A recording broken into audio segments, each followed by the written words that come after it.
Saudari-saudaraku terkasih dalam Tuhan Yesus Kristus, selamat pagi dan berkah dalam. Kita berjumpa kembali dalam renungan harian Selasa 5 Maret 2024. Bacaan-bacaan yang kita jadikan titik permenungan kita ambil dari bacaan Ekaristi hari ini. Bacaan pertama diambil dari kitab Tambahan Daniel bab 3 ayat 25 dan ayat 34 sampai 43. Dikisahkan ketika Asaria dicampakkan ke dalam tanur api, ia tetap memohon belas kasih Tuhan agar tidak ditolak dan perjanjian dengan Allah tidak dibatalkan. Sekalipun ia dihukum dengan nyala api, ia tetap yakin dan berharap akan kasih karunia Allah. Ia percaya bahwa Allah akan mengasihi orang-orang yang setia. Sedangkan pada bacaan Injil,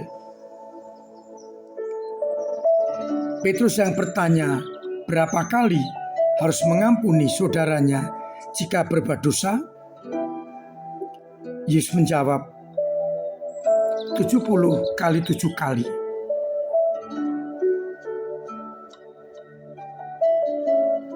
Dan kemudian disampaikan perumpamaan bagaimana sang raja mengadakan perhitungan, dan ketika didapati seorang hamba yang berhutang begitu banyak dan mohon belas kasihan, ia diampuni, dibebaskan dari hutang-hutangnya dan dihapuskan. Namun tatkala keluar dari istana, ia bertemu dengan sahabatnya yang berhutang hanya 100 dinar. Ia menangkap, mencekik kawannya, dan meminta agar membayar hutangnya. Ketika sahabatnya memohon agar bersabar, ia menolak dan menyerahkan kawannya dalam penjara sampai dilunaskan segala hutangnya. Melihat itu, kawan-kawannya sangat sedih dan melaporkan kepada raja. Raja murka dan akhirnya hamba yang jahat itu diserahkan kepada algojo sampai ia melunasi seluruh hutangnya. Dan akhirnya berpesan, demikianlah Bapa-Ku yang di surga akan berbuat terhadap kamu apabila kamu masing-masing tidak mengampuni saudaramu dengan segenap hati. Saudara-saudaraku terkasih, bacaan hari ini berbicara soal pengampunan. Seringkali kita merasa bahwa pengampunan kita ada batasnya. Sekali diampuni, 2 kali diampuni, 3 kali diampuni, akhirnya mengatakan tidak ada maaf bagimu. Tapi berbeda dengan Allah yang menjawab pertanyaan Petrus, berapa kali aku harus mengampuni saudaraku jika berbuat salah dan minta dimaafkan? Yesus menjawab 70 kali 7 kali. Artinya tidak terbatas. Kalau saudara itu datang kepada kita dan mohon ampun, kita harus mengampuni tanpa batas. Karena kita ingin meniru Allah yang murah hati, yang mengampuni semua dosa kita kalau kita datang kepadanya, bertobat dan berjanji untuk tidak mengulangi dosa-dosa itu.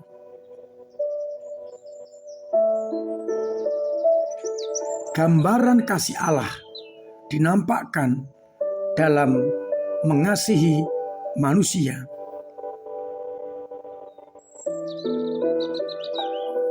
Allah yang berbelas kasih sangat sayang kepada kita dan mengampuni dosa-dosa kita bila kita bertobat. Dengan catatan, kita pun harus berbelas kasih kepada orang-orang yang bersalah kepada kita. Tidak mudah untuk mengampuni, tetapi Yesus berpesan, kalau kita tidak mengampuni, maka Bapa pun tidak akan mengampuni kita.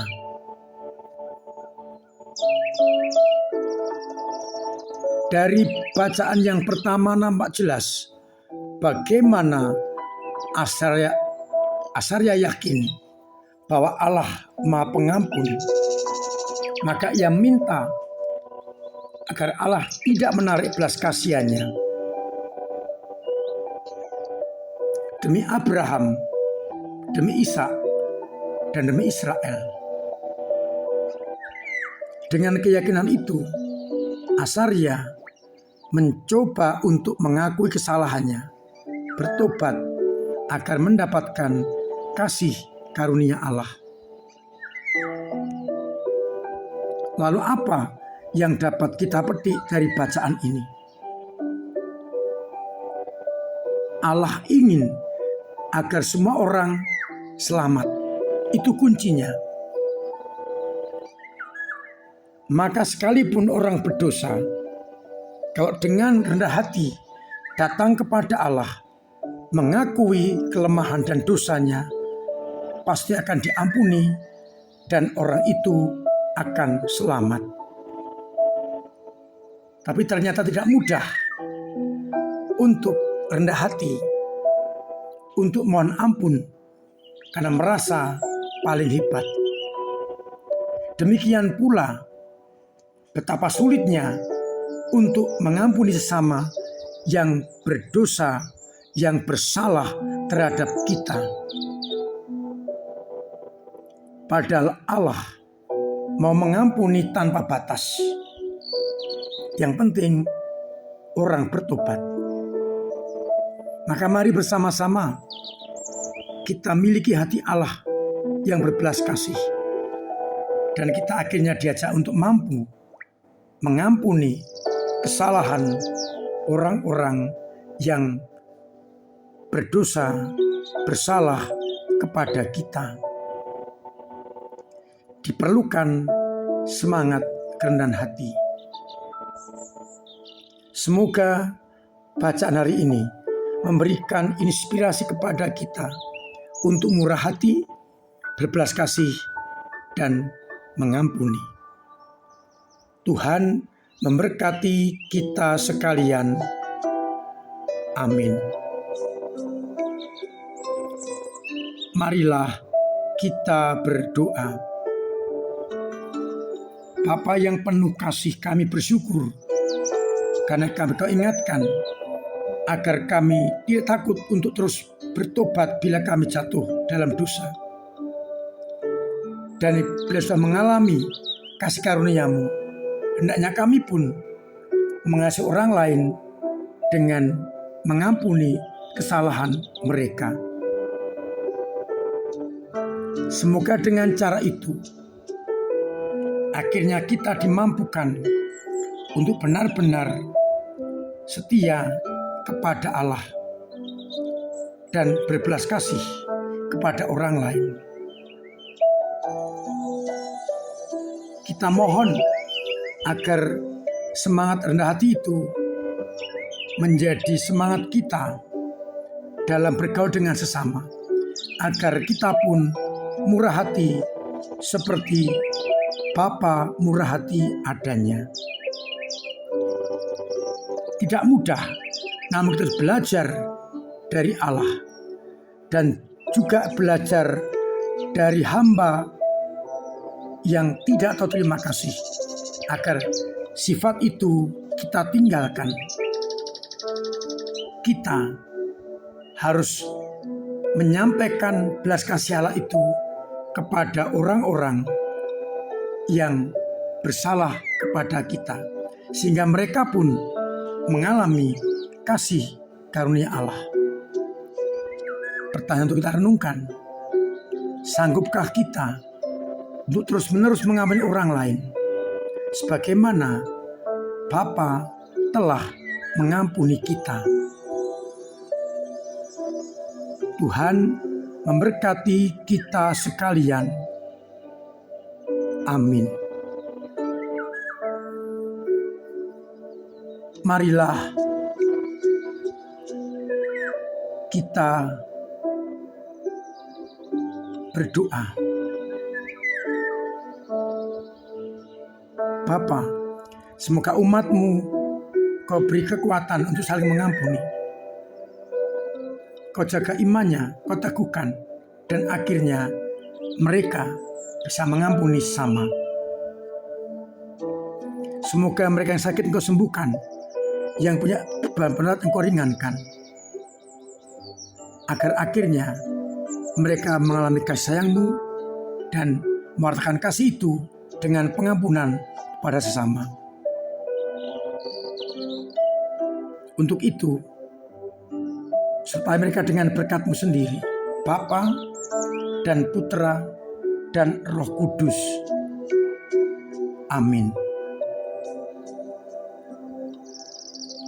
Saudara-saudaraku terkasih, saya tetap mengingatkan, bahkan setengah mengharuskan, agar tetap mematuhi protokol kesehatan, sehingga kita tetap sehat dan selamat. Mari kita menggunakan masa Prapaskah ini dengan sungguh-sungguh, agar akhirnya kita mampu untuk rendah hati, berbelas kasih, dan penuh pengampunan pada orang lain. Terima kasih untuk segala usaha panjenengan dalam bantu gereja, dalam pelayanan, dengan cara masing-masing, dengan doa, dengan karya dan tenaga, dan dengan dana. Yang semuanya itu menjadi sumbangan bagi gereja untuk melayani umat. Semoga dengan demikian banyak umat merasakan cinta kasih Allah, bertobat, dan diselamatkan. Akhirnya saya mengucapkan selamat pagi, selamat merenungkan, salam sehat, Tuhan memberkati.